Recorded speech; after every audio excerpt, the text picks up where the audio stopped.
네, 자산도 내 몸도 건강해지는 시간 건강 365 닥터 인사이트의 김호수입니다. 자, 오늘은 여러분들의 노후 준비를 대비하기 위해서 어떤 방법을 준비해야 할지 함께 이야기 나눠볼 텐데요. 보통 이제 우리가 60세 정도의 은퇴를 한다라고 생각을 하면 요즘은 또 평균 수명이 늘어나다 보니까 100세까지 또 살아야 되는 계획을 세워야 됩니다. 그러면 100에서 60세를 빼면 40년이라는 시간이 남는데 이 40년 동안 월급 없이 살아야 하는 그런 앞으로의 인생이 펼쳐집니다. 자, 노후 준비라는 게 단순히 돈을 모으는 것만으로는 당연히 부족하겠죠. 그래서 오늘은 어떻게 꺼내 쓰고 어떻게 또 이 돈을 불리고 세금은 또 어떻게 줄여나갈 수 있을지 노후 자금을 완성하는 세 단계의 좋은 노하우를 명확하게 짚어드리도록 하겠습니다. 오늘도 노후 관리를 함께 해주실 노후 닥터 세 분과 함께 할 텐데요. 어떤 분들이 나오셨는지 오늘 함께 해주실 전문가 세 분을 화면으로 먼저 만나보겠습니다.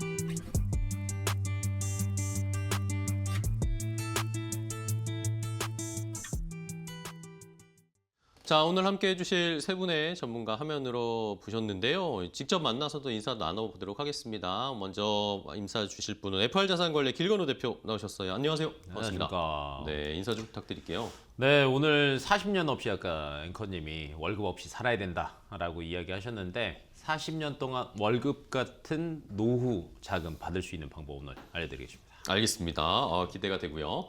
자, 다음 또 함께 해주실 분은 인카금융서비스 프로사업단 총괄 주소연 지점장님입니다. 안녕하세요. 네, 안녕하세요. 인카금융서비스 프로사업단 총괄 주세현 지점장입니다. 자산은 모으는 것에서 끝나는 게 아니라 지키고 쓰고 이어주는 구조까지 설계되어야 하는데요. 오늘은 막연한 노후 준비가 아니라 실제로 끝까지 버티는 구조를 만드는 방법, 현장에서 검증된 기준으로 명확하게 풀어드리겠습니다. 알겠습니다. 자, 마지막으로 또 역시 인카금융서비스 이성재 지점장님입니다. 안녕하세요. 네, 안녕하세요. 오늘 여러분들의 현명한 노후 준비를 위해서 많은 준비를 해왔으니까요. 잘 듣고 도움이 되셨으면 좋겠습니다. 네, 알겠습니다. 세 분의 전문가와 함께 노후 대비를 든든하게 해보도록 하겠습니다.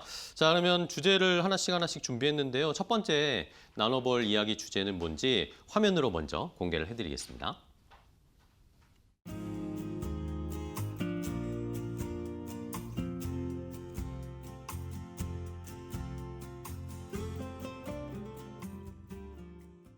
자, 첫 번째 이야기 나눠볼 주제는 먼저 인출 전략입니다.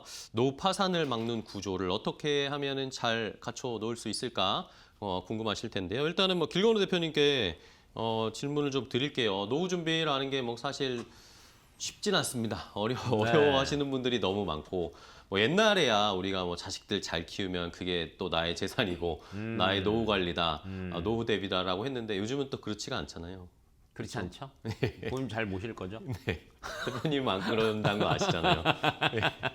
이게 사실 이제 부모님들 입장에서는 네. 이게 바라고 그러시는 건 아니지만 그래도 어느 정도는 내심 기대는 하시는데 시대가 많이 바뀐 거는 같습니다. 그쵸? 예를 들면 이제 저희야 이제 40대 중반이니까 부모님을 생각을 안 할 수는 없는데 요즘 20대 친구들한테 어때라고 이제 사실 물어보잖아요. 쉽지 않다라고 이야기가 그쵸? 네. 많이 나옵니다. 그리고 이제 수치화 시켜서 보니까 부모의 노후 준비에 대해서 어떻게 생각하십니까? 그리고 도와드릴 의향이 있습니까? 라고 물어보니까 채 20%도 안 된다라고 이야기를 해요. 이제 네. 그만큼 본인의 노후 준비는 자식보다는 본인이 알아서 해야 된다라는 생각을 조금 하셔야 될 것 같고, 근데 다음으로는 제가 한 40대, 50대 분들한테 가끔 물어봐요. 노후 준비 어떻게 하고 계세요? 라고 하면 첫 번째는 잘 못하고 있다라는 대답이 무조건 먼저 나오고요. 두 번째는 그럼 어떻게 하시려고요? 라고 물어보면 어떻게든 되겠지 라고 생각들을 하세요. 네.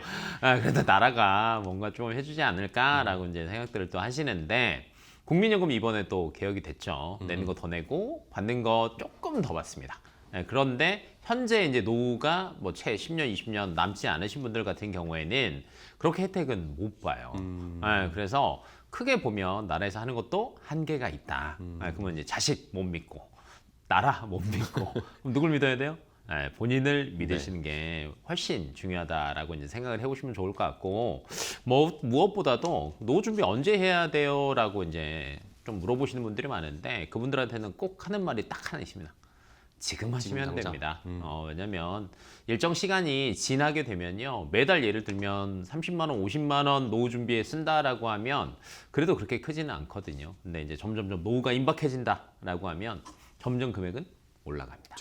저희가 딱 그 프로그램 시작할 때 40년 동안 월급 안 주는데 그 월급을 뭐 예를 들면 국민연금, 퇴직연금, 개인연금 이런 친구들이 저한테 월급을 따박따박 줘야 돼요. 그러니까 얼마나 많은 돈이 쌓여 있어야 되겠어요. 그래서 미리미리 생각났을 때 바로 하시는 게 제일 좋습니다. 네, 알겠습니다.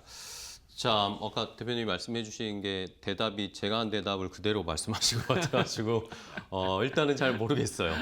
뭐 어떻게든 되겠죠. 이렇게 저도 생각을 하고 있으니까 뜨끔했는데 그럼 이성재 지점장님께 좀 여쭤볼 텐데 진짜 국민연금으로는 이게 다 충당이 안 되는 겁니까? 국민연금으로도 사실 지금 많은 분들이 또 많은 돈을 넣고 계시잖아요. 요거는 어떻게 나라에서 정말 책임 안 져줍니까? 네.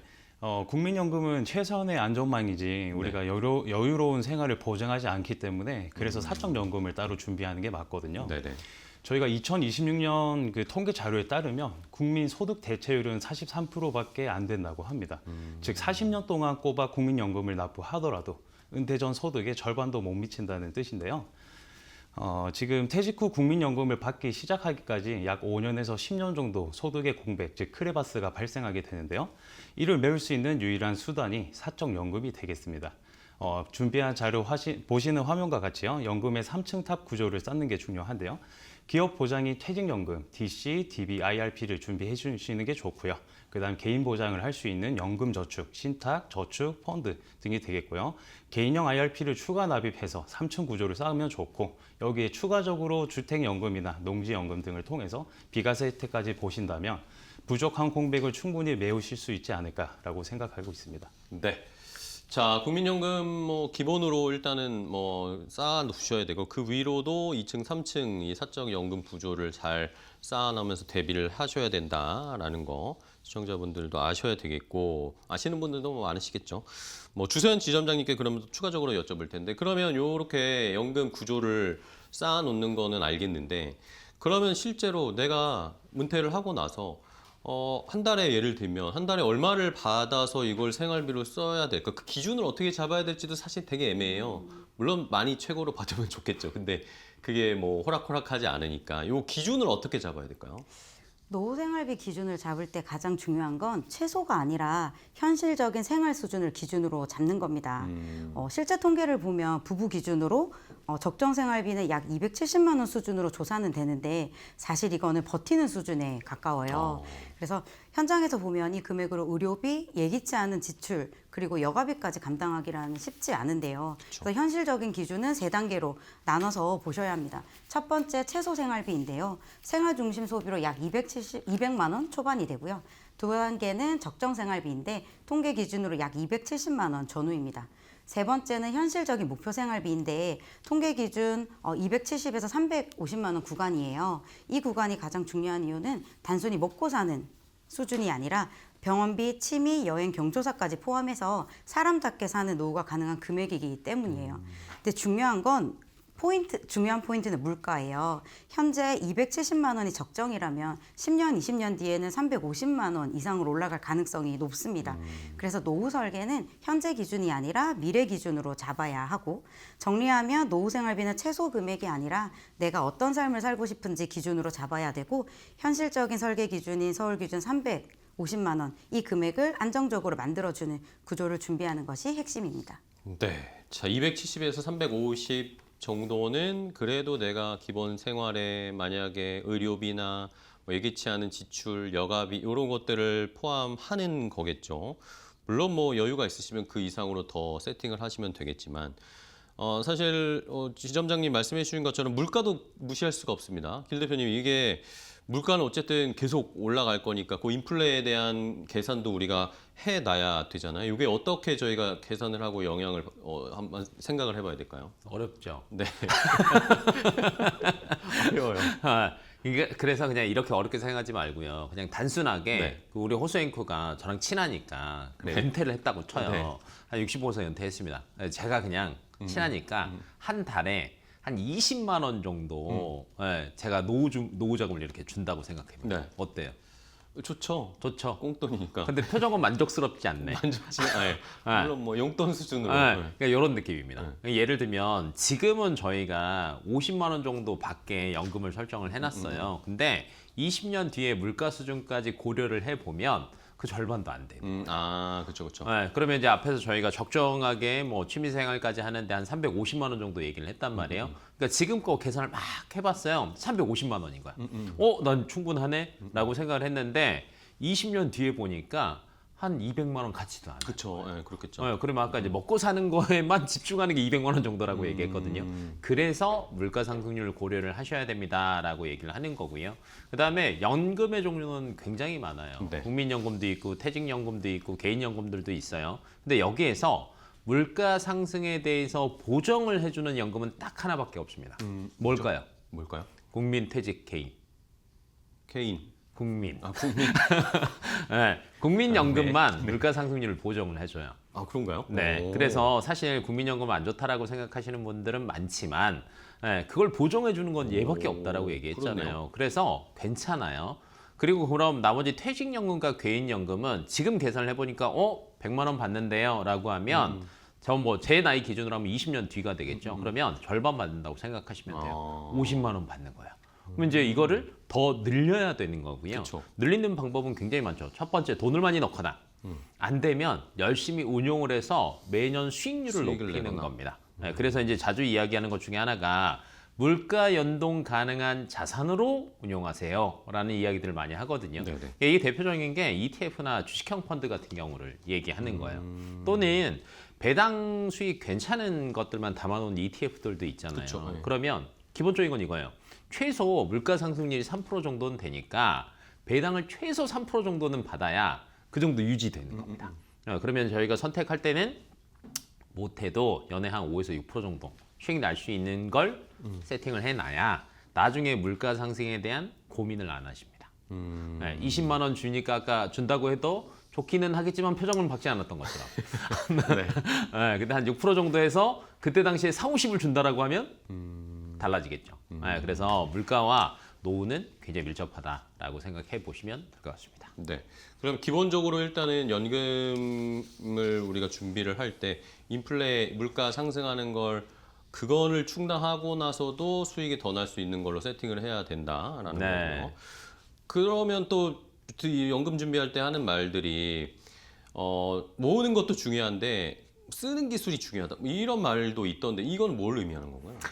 이제 기본적으로 연금을 저희가 받을 때 이제 국민연금은 저희가 따로 크게 떼는 건 없죠. 근데 이제 퇴직연금이나 개인연금 같은 경우에는 상품에 따라서 세금을 또 떼갑니다. 그렇죠. 네, 퇴직 소득세도 떼가고요. 그다음에 일정 금액 이상이 또 연금을 많이 받게 되면은 또 여기서 세금을 추가로 또 떼요. 네, 그래서 저희가 모으는 것도 중요하긴 하지만 빼서 쓰는 것도 굉장히 중요하다. 이런 얘기들을 하는 거고요. 그다음에 이런 경우도 있습니다. 저희가 일반적으로 국민연금 65세 이후부터 나오죠. 퇴직연금은 55세 이후부터 나옵니다. 개인연금은 45세 이후부터 받을 수 있어요. 근데 내가 직장생활을 한다라고 하면 현재 기준으로 50대 중반까지는 정년이라고 저희가 얘기를 하는데 정년 딱 돼서 퇴직을 했습니다. 그만두고 65세까지 그러면 계속 놀 거냐라고 하면 꼭 그 얘기를 합니다. 일은 할 수 있는 데까지 최대한 열심히 하십시오 라고 얘기를 해요.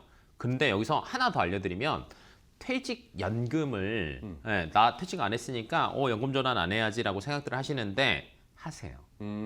단돈 10,000원이라도 받으시는 게 좋습니다. 그걸 받아놓고 받아놓으면 11년 차부터는요 세금을 또 10% 추가로 깎아줘요. 네. 받는 게 길어지면 길어지면. 네, 그래서 짧게 많이 받으면 결론은 세금을 조금 더 내고요. 길게 받으면 덜 냅니다. 네, 그래서 쓰는 게 굉장히 중요하다라고 얘기하는 그러네요. 게 이런 거고요. 그 다음에 IRP도 많이 가지고 계세요. 개인형 퇴직 연금 계좌. 이 친구들 같은 경우에는 세제 혜택을 본단 말이에요. 네네. 근데 세제 혜택을 받기 때문에 여기에 대한 거는 예를 들면 미리 깨거나 뭔가를 하면 받은 거 그대로 토해내야 돼요. 또는 IRP에는 전 직장에서 그만두고 나올 때 주는 퇴직연금들이 또 여기에 들어갑니다. 네. 그럼 이거는 세제 혜택을 저희가 안 받았잖아요. 그러면 급한 돈 필요할 때, 목돈 필요할 때 분명히 있어요. 노후에도. 그러면 이렇게 세제 혜택 안 받은 것들 위주로 또 뺏어 쓰면은 손해가 없습니다. 네, 그래서 정확하게 내가 어떤 돈이고 세금 혜택을 받은 거냐 안 받은 거냐도 확인을 해보시는 게 좋고요. 그리고 이제 이 모든 것들을 세팅을 조금 안 해놓는다라고 하면 의외로 직장생활 30년, 40년 동안 열심히 많이 모았다라고 생각을 하실 텐데 뺄 때 보면 세금으로 다 뜯깁니다. 그래서 이런 것들도 오늘 저희가 이렇게 하나씩 알려드릴 테니까 네네. 좀 이렇게 고려해 보시고 안 되면 캡처해 두세요. 네, 알겠습니다. 자, 그러면 이성재 지점장님께 요걸 더 자세하게 좀 여쭤봐야 되겠네요. 연금을 아까 뭐 길 대표님이 설명을 해주셨지만 요 연금을 인출하는 순서를 저희가 잘 알면 말씀해 주신 대로 세금도 좀 덜 낼 수 있고 아낄 수 있을 것 같은데 요 원칙 기준 어떻게 잡아야 될까요? 원칙 기준은 좀 명확히 구분되어 있고요. 네. 비과세와 저율과세, 과세되는 순서대로 인출을 하셔야지 세제 혜택을 많이 볼 수 있다라고 네네. 보시면 될 것 같습니다. 이 순서 중에 핵심 원칙 하나만 꼽자면 네. 과세 이연 효과의 극대화예요. 이게 어떤 말이냐면 세금을 나중에 낼수록 그 돈이 계속 재투자돼서 복리 효과를 누릴 수 있다라는 뜻인데요. 그래서 세금이 없는 돈을 먼저 꺼내 쓰고 세금이 있는 돈을 나중에 꺼내 쓰게 된다면 이제 최대한 늦게까지 자산 운용이 계속 될 거기 때문에 자산 증식에 가장 유리할 수 있겠죠. 인출 순서대로 자세히 살펴보자면 네. 보시는 화면과 같습니다. 네, 먼저 1순위 비과세 재원인데요. 연간 납입 한도 1,800만 원 중 세액공제 혜택 900만 원을 받지 않고 초과한 납입 금액을 먼저 인출하게 되면 0%로 면세가 되겠습니다. 이유로는 내 돈을 내고 혜택을 받지 않았기 때문에 찾을 때도 세금이 없다라는 점이 가장 큰 혜택이라고 볼 수 있겠고요. 네. 두 번째는 2순위 저율과세 재원입니다. 이연 퇴직 소득에 대해서 이제 대상이 되겠고요. 퇴직금을 일시금으로 받게 되면 퇴직 소득세를 100% 다 내야 되지만 연금으로 나눠 받으면 퇴직 소득세의 40%를 감면해 주게 되겠습니다. 그래서 11년 차부터는 50%까지 감면이 되니까 장기간 납입을 하시는 게 또 유리할 수 있겠죠. 비과세 자산을 다 쓴 후 일반 소득세보다 훨씬 저렴한 절세된 퇴직 소득세를 내면서 인출하는 단계가 2순위 단계가 되겠습니다. 마지막으로는 3순위 과세 재원인데요. 세액 공제받은 원금과 운용 수익으로 남은 금액을 인출하게 되는 단계가 되겠습니다. 매년 세액 혜택을 받던 원금이랑 그동안 불어났던 전체 투자 금액에 대한 수익이 되겠고요. 이 재원은 인출 시에 연금 소득세를 나이에 따라서 3.3%부터 5.5%까지 제외하고 부과되거나 연간 1,500만 원 초과를 하게 된다면 종합과세 대상이 될 수 있습니다. 그래서 세금에 대한 부담이 가장 큰 구간이기 때문에 최대한 늦게 인출해서 과세 이연을 통한 복리 효과를 최대한 누리는 게 좋은 효과라고 볼 수 있겠습니다. 네, 알겠습니다. 일단은 뭐 기본적인 원칙은 세금이 안 붙는 걸 먼저 인출해서 맞아요. 쓰거나 그걸 다시 재투자하거나 하는 방법으로 하는 게 중요하다. 자, 그럼 길 대표님께 국민연금 같은 경우에는 그러면 이거를 늦게 받는 게 또 유리하다라는 말도 있더라고요. 이거는 왜 그런 건가요? 맞아요. 우선 저희가 퇴직연금을 얘기했잖아요. 네네. 퇴직연금은 나눠서 길게 받는 게 유리하다라고 얘기를 했어요. 국민연금요, 그냥 방금 딱 그것만 기억하시면 됩니다. 늦게 받는 게 유리하다.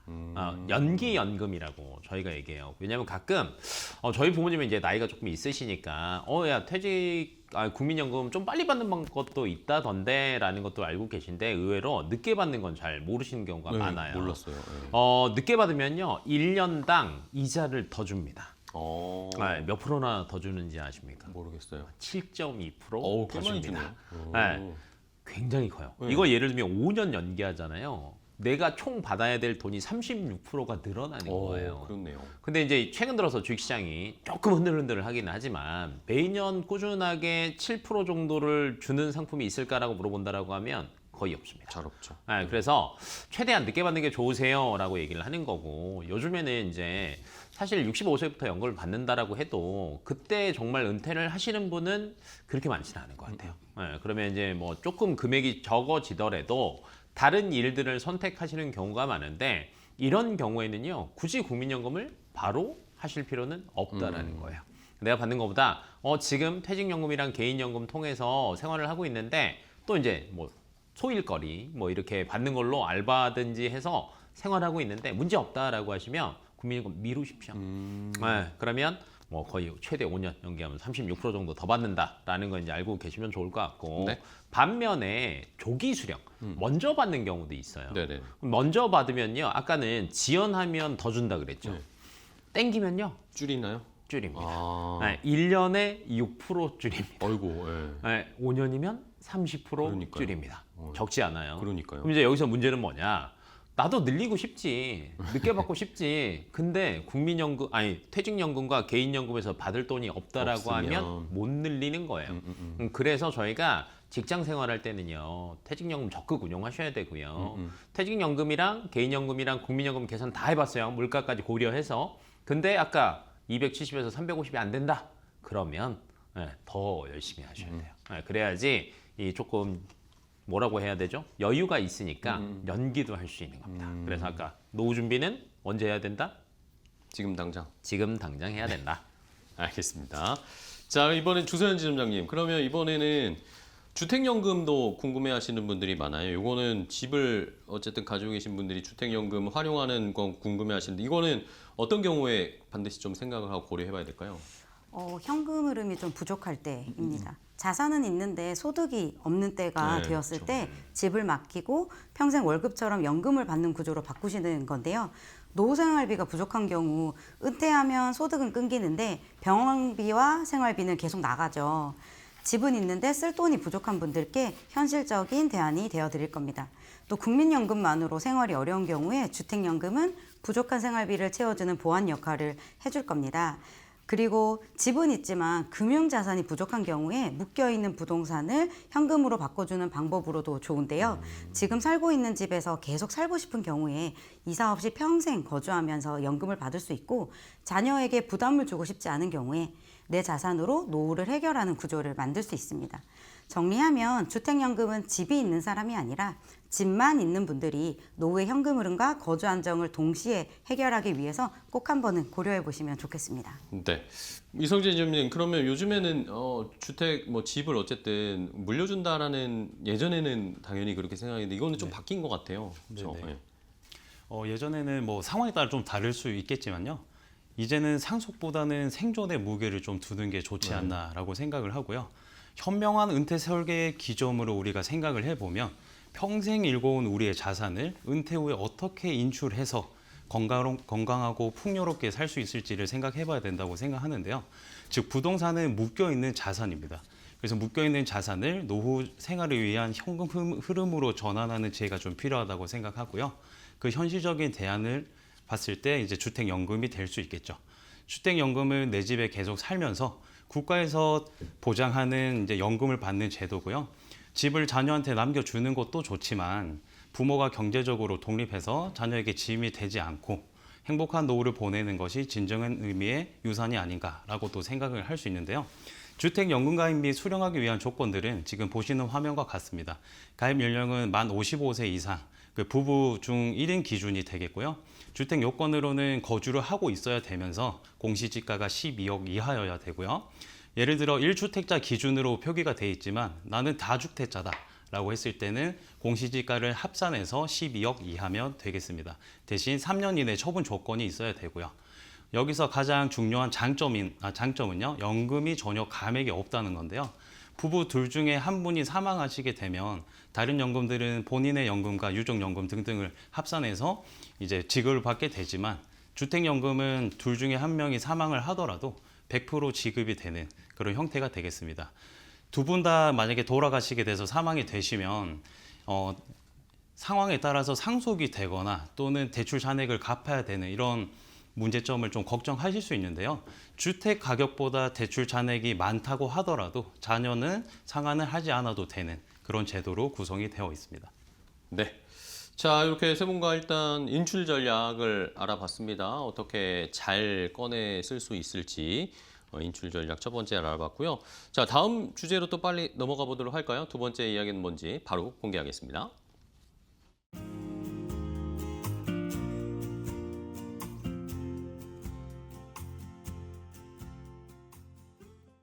자, 두 번째 나눠볼 이야기는 이번에 수익률 전략, 복리의 격차, 조금 더 내 연금을 늘려볼 수 있는 전략을 세워보겠습니다. 일단은 이성재 지점장님과 자, 연금저축 뭐 이런 가입을 하시고 대비하시는 분들 많으십니다. 근데 이제 헷갈리시는 분들이 생겨요. 이제 준비하다 보면 연금저축 펀드도 있고 연금저축 보험도 있고 뭐 다 비슷한 거 아닌가라고 생각을 하실 텐데 분명히 차이가 있잖아요. 좀 설명을 자세하게 좀 해주세요. 네. 일단 이름은 연금저축으로 같지만 이제 속을 들여다보면 굴러가는 엔진 자체가 좀 다르다라고 볼 수 있겠네요. 가장 큰 차이는 수익 구조와 복리의 힘에 있다고 보시면 됩니다. 연금저축보험은요, 시중 금리에 연동되는 공시이율 구조입니다. 원금이 보장되고 배당이 안정적이라는 장점은 있지만 지금 같은 저금리 시대에는 전혀 맞지가 않을 수 있죠. 물가 상승률을 따라잡기 힘들 수 있기 때문인데요. 반면에 연금저축펀드는 주식이나 채권 같은 실적 배당형 상품에 투자가 되기 때문에 물론 변동성이 있을 수 있습니다만 장기 투자 시에는 복리의 격차가 무섭게 벌어질 수 있겠죠. 네. 자, 그러면은 이게 실제로 숫자들을 좀 비교해 보는 것도 좋을 것 같은데 길 대표님이 이게 네. 실제로 수익률 차이가 많이 나나요? 이제 이제까지 운영을 한 걸 보면 네. 차이는 조금 나요. 오. 뭐 예를 들면 이제 연금저축 보험이 있고 연금저축 펀드가 있잖아요. 네네. 뭐 이제 둘의 수익률이 연평균 보험 같은 경우는 2% 정도 되고요. 펀드가 7% 정도 되거든요. 5%니까 큰 거예요. 그쵸. 근데 네. 이제 저희가 노후 준비잖아요. 그럼 이거를 30년 동안 그쵸. 그대로 운용했다라고 하면요. 몇 천만 원 차이 납니다. 그렇죠. 이게 복리로 또 돌아가니까. 당연하죠. 그래서 이 몇 프로의 차이가 굉장히 크다라고 생각을 해보시면 좋을 것 같고, 그러면 이제 저희들이 확인해야 될 게 있습니다. 내가 지금 가입하고 있는 연금 저축 상품이 보험이냐, 펀드냐, 또는 현재 수익률이 몇 프로냐. 그러면 조금이라도 더 안전하게 수익률을 높일 수 있는 게 어디 있을까라는 고민을 항상 해보시는 게 좋습니다. 알겠습니다. 자, 그러면은 약간 이제 또 안정적으로 투자하시는 분들 입장에서는 내가 공격적으로 연금저축 펀드를 하면 뭐 수익률은 좋지만 또 그만큼의 리스크가 있지 않을까라고 걱정을 하시는 분들이 계시기도 하잖아요. 주소연 지점장님, 그러면 그래도 증권사의 연금저축 펀드가 더 유리하다라고 보세요? 네, 상품 선택이 자유롭기 때문에 전략 설계가 가능해서 증권사가 더 유리하다고 생각을 합니다. 쉽게 말씀드리면 증권사 연금은 그냥 돈을 넣어두는 상품이 아니라 내가 직접 운영해가는 관리형 연금에 가깝기 때문에 네. 예금뿐만 아니라 펀드, ETF, 해외 자산까지 다양하게 담을 수 있기 때문에 시장 상황에 맞춰서 자산을 운영할 수 있습니다. 그리고 세액공제 관련해서는 어디에 넣어뒀든 혜택이 같기 때문에 같은 세금 혜택을 받으면서도 더 적극적으로 운영할 수 있는 환경이라 증권사가 더 유리하다고 생각합니다. 그렇군요. 그러면은 이성재 지점장님, 이제 요걸 아까 우리 지금 주서연 지점장님 말씀해 주신 내가 운용을 해야 되잖아요. 그러면 이 주식이나 ETF 투자를 어려워하시는 분들도 분명히 계실 거란 말입니다. 초보 분들이나. 그러면 이분들은 어디서부터 어떻게 준비를 해가는 게 좋을까요? 네, 초보자분들은 처음부터 변동성이 큰 주식에는 뛰어들 필요가 전혀 없다고 생각이 들고요. 증권사 연금 계좌의 가장 큰 장점은 현금성 자산도 일을 하게 만들 수 있다는 점인데요. MMF부터 시작하시면 되겠습니다. MMF는 주로 단기 국공채 등에 투자해서 안정성이 매우 높으면서도 일반 입출금 통장보다 훨씬 높은 수익률을 기대할 수 있는 상품이고요.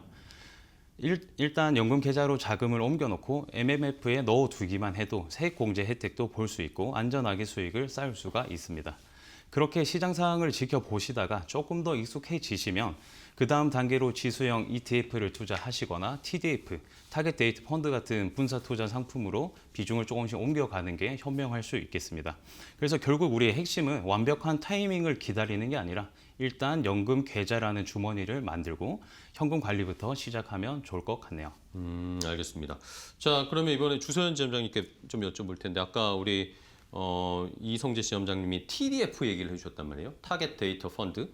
이게 뭐 그 전에 뭐 주식이나 MMF나 뭐 ETF는 이제 좀 익숙하실 텐데 TDF라는 건 뭔지도 궁금하고 이게 왜 좋은지도 알고 싶어요. 네. TDF는 투자를 잘하려고 하지 않아도 네. 애쓰지 않아도 되는 구조로 되어 있어요. 은퇴 시점만 정하면 그때까지의 투자가 리스크 관리를 자동으로 해주는 상품이기 때문에 연금처럼 장기적으로 가져가야 되는 저금에 적합해서 추천되고 있습니다. 예를 들어서 2045년에 은퇴를 목표로 한다면 2045 TDF를 선택하는 시기인데요. 그 시점까지 남은 기간에 따라서 투자 전략과 자산 구성이 계속 조정됩니다. 처음에는 수익을 위해서 주식 비중을 높게 가져가고 시간이 지나서 은퇴에 가까워질수록 채권이나 현금성 자산 비중을 늘려가면서 자연스럽게 위험을 낮추는 글라이드 패스 기능이 개인이 직접 하기 어려운 자산 배분을 자동으로 해줍니다. 그리고 대부분 사람들은 시장 상황에 따라서 투자 비용을 바꾸는 게 쉽지가 않아요. 오히려 오를 때 사고 떨어질 때 파는 실수를 반복하기 쉬운데요. 이 TDF는 이런 감정 개입 없이 미리 설계된 전략대로 꾸준히 운영하기 때문에 장기 투자에 훨씬 더 유리합니다. 또 하나 중요한 부분은 분산 투자인데요. 국내의 주식, 채권, 다양한 자산에 나눠서 투자하기 때문에 특정 시장이 흔들려도 전체 포트폴리오의 안정성을 유지할 수 있다는 장점이 있습니다. 네, 알겠습니다. TDF는 자동으로 운영되는 개념이니까 또 초보자분들은 한번 경험을 해보는 것도 좋을 것 같네요. 자, 그럼 길건우 대표님께 아까도 말씀해 주셨지만 어쨌든 주식 이 증권회사에서 운영하는 연금저축 펀드가 유리하다. 네네네. 그리고 그 안에 ETF 투자를 적극적으로 하는 게 좋다라고 해주셨잖아요. 그러면 우리가 노후 자금을 준비하고 투자할 때 ETF가 더 적합한 이유는 뭘까요? 예를 들어서 내가 매일 주식 공부를 할 수 있다라고 하면 개인 종목 선택이 유리할 수 있죠. 하지만 이제 일반적으로 저희가 노후 자금을 얘기를 하는데 대부분 직장 생활 따로 하실 거고 개인적으로 하는 일들이 있으실 거예요. 근데 여기에 매일 공부까지 한다? 정말 쉽지 않을 겁니다. 그러면 그때 이제 덩어리를 사라 이런 얘기들을 많이 하는데 그 대표적인 게 ETF다고 생각을 하시면 될 것 같고요. 일반적으로 ETF 얘기할 때 미국 지수 ETF들 굉장히 이야기 많이 합니다. S&P 500도 얘기하고요. 나스닥 100도 얘기를 해요. 근데 20년 전에 본다라고 하면 그때 당시 1위인 기업과 현재 1위인 기업은 다른 회사입니다. 달라지죠. 우리나라도 마찬가지. 우리나라는 거의 비슷하네요. 20년 전에도 삼성전자, 지금도 삼성전자. 그런데 이 지수에 투자를 하면 뭐가 좋냐면 기업들은요, 사실은 순위는 계속 바뀔 거거든요. 근데 지수에 투자하니까 그게 바뀌어도 상관이 없는 거예요. 그러니까 미국 S&P 500으로 따진다라고 하면 미국에서 그래도 돈 제일 잘 버는 500개 회사에 투자한 겁니다. 회사 바뀌어도 전혀 상관이 없어요. 이렇게 투자를 해보니까 연평균 그래도 7에서 10% 정도는 우상향을 했어요. 그러니 아까 물가 상승률보다는 높아야 됩니다. 3%보다 높으니까 괜찮고요. 또 복리 저희가 얘기를 했죠. 꾸준하게 7에서 10% 정도를 유지한다라고 하면 3% 복리할 때보다는 수익률도 훨씬 더 좋고 액수도 많이 늘어나 있거든요. 그래서 개인 자신 있다라고 하시면 직접 투자하셔도 되지만 잘 모르겠다라고 하시면 ETF 하시는 게 유리합니다. 알겠습니다. 자, 그러면은 이번에 이성재 지점장님께 만약에 내가 연금저축 보험을 가입을 해놓은 시청자분들 중에 계실 거 아니에요. 그러면 저희가 계속 연금저축 펀드 증권사 쪽이 더 유리하다, 좋다라고 말씀을 계속 해주셨으니까 그러면 이런 보험연금 가입자분들은 지금이라도 바꾸는 게 나을까요? 결론부터 말씀드리자면 현재의 수익률을 한번 점검을 해볼 필요가 있고요. 수익률에 만족하지 못하신다면 연금 계좌 이전 제도를 활용하는 게 가장 핵심적인 방안이 될 수 있다고 생각해요. 지금 많은 분들이 지금 해지하면 손해 아닌가요? 지금 뭐 세금 폭탄 맞는 거 아닌가요? 이렇게 네네. 걱정들을 많이 하시는데요. 이 제도를 이용하면 기존에 받은 세액공제 혜택은 그대로 받으면서 단 1원의 세금 페널티 없이 보험에서 펀드로 자금을 그대로 옮길 수 있습니다. 대신 연금 계좌 이전 시에 주의사항들이 몇 가지 있는데요. 네. 그 체크 포인트 보면서 마저 설명드리겠습니다. 네. 그림 볼까요? 네. 첫 번째 체크 포인트는요. 해지 환급금을 확인하셔야 돼요. 아무래도 보험 상품이다 보니까 원금의 손실 주의성이 좀 문제가 될 수 있는데요. 보험 상품은 초기에 때는 사업비가 매우 크고요. 가입 기간이 짧은데 이전을 하려고 한다면 납입했던 금액보다 이전하는 금액이 적을 수 있으니 꼭 환급률을 사전에 먼저 확인을 해야 될 필요성이 있습니다. 네. 네, 두 번째는 세금 부과 여부예요. 전부 이전 시에만 혜택을 유지가 가능한데 일부분 옮기려고 하다 보면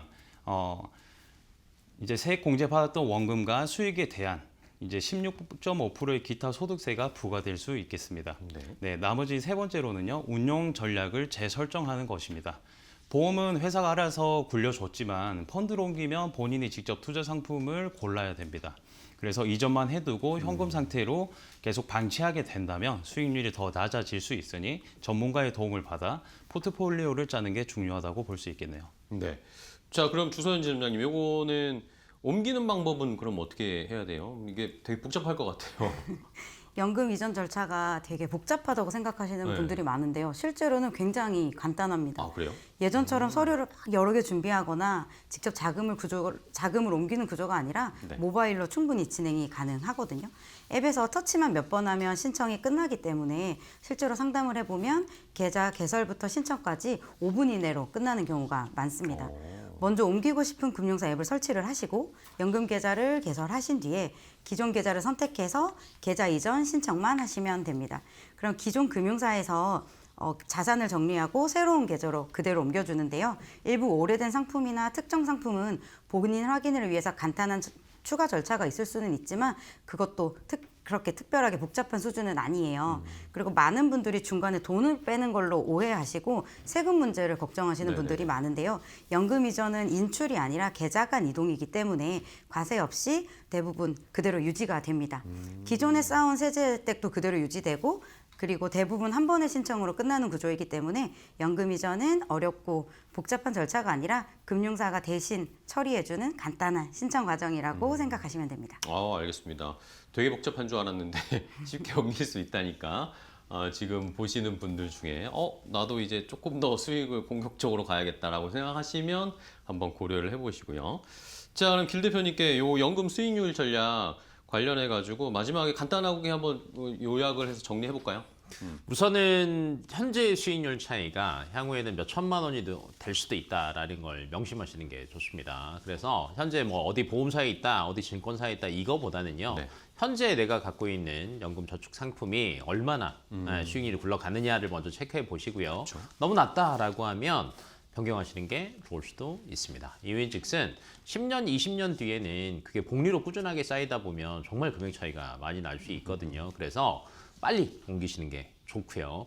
두 번째는 수익률만 너무 따라가시는 것보다는 미리 조금씩이라도 미리미리 하시는 게 가장 유리합니다. 왜냐하면 나중에 한 번에 넣으려고 하시는 건 첫 번째 쉽지 않고요. 두 번째는 그걸 넣더라도 최종 금액을 보신다라고 하면 작게 오래 쌓아놓은 게 복리 효과 때문에 훨씬 더 큰 경우도 있으니까 빨리 수익률 체크해서 변경하자. 요 세 가지만 기억하시면 좋을 것 같습니다. 알겠습니다. 네. 빨리 준비해서 또 긴 시간에 주는 효과가 있으니까 맞아요. 그 복리 효과를 누릴 수 있게 미리미리 아까도 강조해 주셨지만 지금부터 바로 또 시작하는 게 중요할 것 같습니다. 자, 좋습니다. 두 번째 이 이야기까지 함께 체크를 해봤고요. 자, 이제 마지막 또 세 번째 주제는 뭘지 화면으로 공개하겠습니다.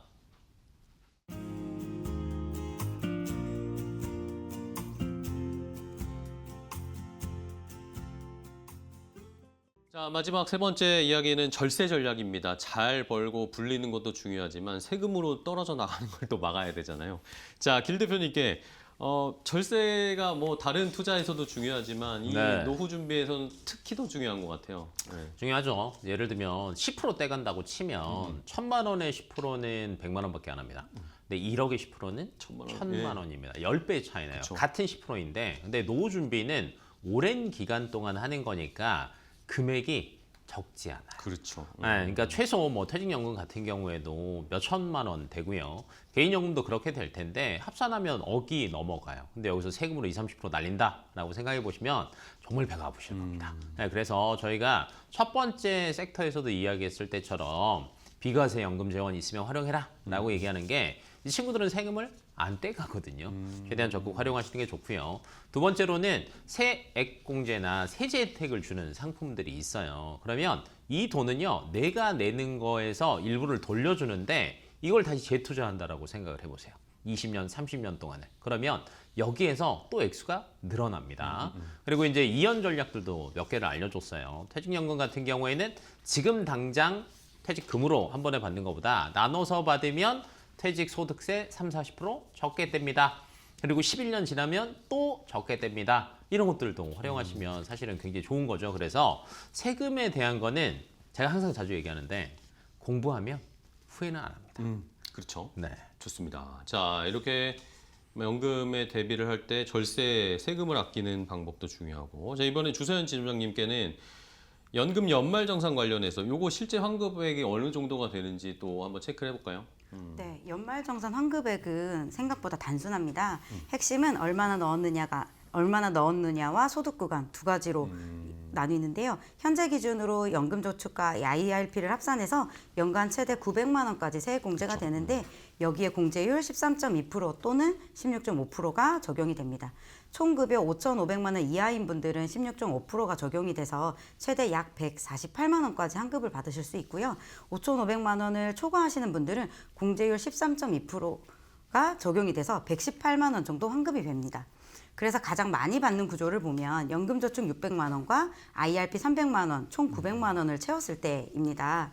현장에서 보면 대부분 고객님들이 나는 100만 원 정도 돌려받을 줄 알았다라고 하시는데 실제로는 전략적으로 채우면 100만 원 이상, 많게는 140만 원까지 충분히 가능한 구조가 되는 겁니다.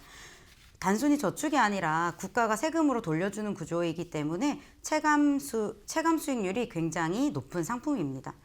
여기서 중요한 포인트는 이게 일회성이 아니라는 겁니다. 매년 반복돼요. 10년만 유지해도 세금 환급만으로도 1,000만 원 이상 그렇죠. 차이가 나고 여기에 투자 수익까지 더해지면 격차는 훨씬 더 커집니다. 그렇습니다.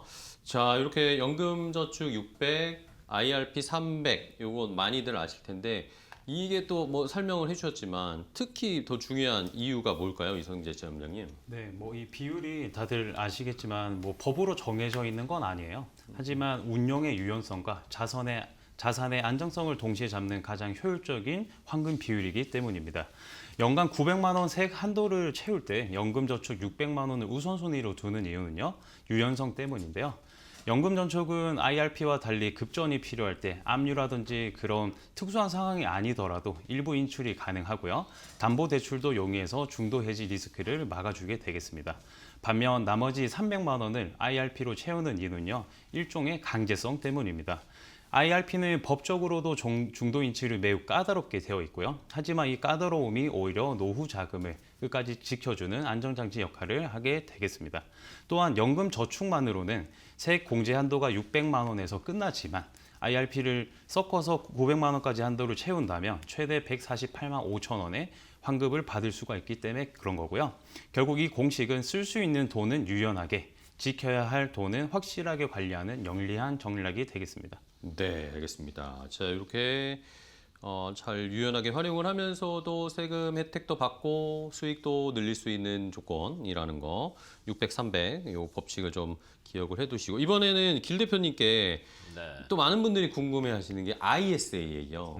ISA를 어떻게 활용을 해야 또 아끼면서 수익을 낼 수 있을지 그리고 최근에는 정부에서 ISA도 한도 높일 늘리겠다. 거다 이런 네. 이야기도 나오잖아요. 네.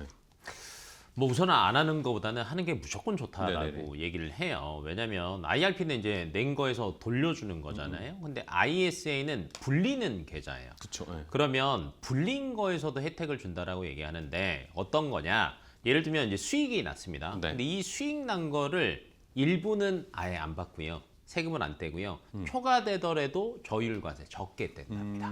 네, 그리고 최근 들어서도 제 주변에 보니까 주식에 관심 있으신 분들이 굉장히 많습니다. 많죠. 네. 네, 이유는 은행 이자 별로 안 돼. 요새 부동산도 힘들어. 그러면 내 자산을 꾸준하게 불리는 게 그래 주식시장이 괜찮은 것 같아라고 해서 많이 들어오시는데 그러면 이걸 운용할 때 예를 들면 세제 혜택을 받고 운용을 하는 상품이 있고요. 세제 혜택을 받지 않고 운용하는 상품이 있어요. 당연히 받는 게 좋죠. 훨씬 더 유리하겠죠. 그래서 ISA는 무조건 하시면 좋고요. ISA는 이제 평균적으로 3년이 의무 가입 기간이고요. 5년이 만기 정도가 되는데 만기가 됐어요. 그럼 이제 어떻게 해야 될까 또 이제 고민을 하시잖아요. 그쵸, 그럼 이때 노후 준비를 한다라고 하면 추가로 세액 공제를 300만 원을 더 받을 수 있습니다. 어떻게요? 네, 아까 연금저축과 IRP 한도가 900만 원이었잖아요. ISA 만기가 되면요. 최대 300만 원까지 IRP 계좌로 옮기면 추가 세액 공제를 또 해줍니다. 아, 네, 그래서 맥스 1,200만 원까지 되니까 불릴 때도 세제 혜택 받고요. 그 다음에 노후 준비할 때 넘길 때도 세제 혜택을 추가로 받을 수 있으니까 ISA 계좌가 없으시다 하시는 분들은요. 어렵지 않아요. 증권사 어플 깔고요. 네, 계좌 개설 누르면요. 다 한 번에 다 가입할 수 있습니다. 클릭해서 누르시면은 어렵지 않으니까 꼭 활용하시면 좋을 것 같습니다. 알겠습니다. 자, ISA의 활용 방법까지 한 번 더 세금 혜택을 받을 수 있는 맞아요. 그 요건을 잘 활용을 하셔야 될 것 같아요. 자, 그러면 이번에 이성재 지점장님께 연금을 저희가 이렇게 잘 굴려서 은퇴하는 나이 가까이가 되어 갑니다. 그러면 이제 연금을 수령해야 되는 이 수령하는 방법도 중요하다라고 다들 강조를 맞아요. 해주잖아요. 요거 어떻게 기준을 잡아야 돼요? 은퇴 후 연금을 수령하실 때는요. 기억해야 할 마법의 숫자가 있는데요. 네. 바로 연간 1,500만 원이다. 1,500만 원? 네, 라고 기억해 주시면 될 것 같고요. 사적연금, 연금저축과 IRP를 합쳐서 받는 연금액이 1,500만 원을 넘느냐 안 넘느냐에 따라서 세금의 종류와 크기가 매우 현저히 달라질 수 있기 때문에 그렇습니다. 연간 수령액이 1,500만 원 이하라면 나이에 따라서 3.3%에서 5.5% 조율 과세 구간에서 최대한 혜택을 많이 보면서 인출을 할 수 있게 되고요. 그리고 분리과세로 종결되는 아주 유리한 조건이 될 수 있습니다. 하지만 1,500만 원에서 단돈 1원이라도 초과하게 된다면 다른 소득과 합산해서 세금을 매기는 종합과세가 되거나 아니면 16.5%라는 높은 세율로 분리과세를 적용받게 되겠습니다.